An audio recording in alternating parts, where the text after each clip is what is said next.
So is the excess pooping from multicolor 3D printers a design flaw in the models, or is it the printers themselves? Well, the answer is a little tricky. It's yes and no. But before we dig in, make sure you like and follow.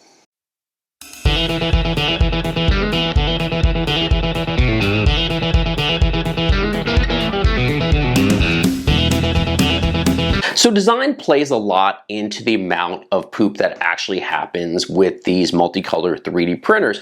Now, they're relatively good at printing simple color patterns where like it's one color, next layer is a different color, right? But when you mix colors within layers, they have a tendency to have an excessive amount of poop or, excess filament that's purged from the printers themselves.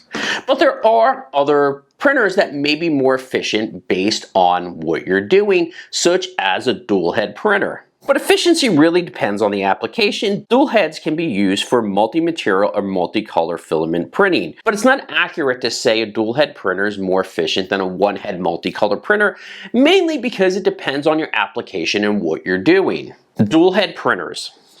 These printers have two extruders or print heads that can be used for multi-material or multi-filament printing.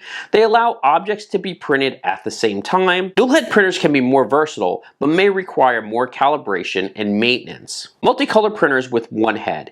These printers typically have a single extruder, but can create multicolor prints. They are generally more straightforward for use of multicolors.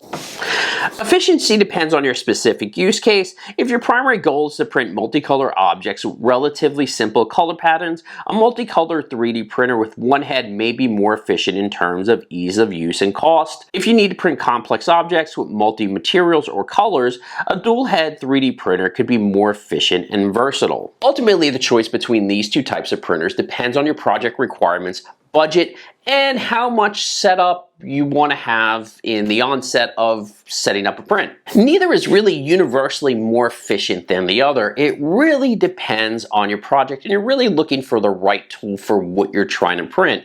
For instance, if you're trying to print something that has multiple colors, meaning 3, 4, 5, 16 colors, you probably want to go with a single head multicolor 3D printer versus a dual head where you can only print a couple of colors or two different types of material. There may be something out there that I'm unaware of, so if you guys know, let me know. I hope you enjoyed this video on multicolor printing. For more on 3D printing technology, electronics, and making, make sure you like and follow Make or Build It. And remember, keep on making.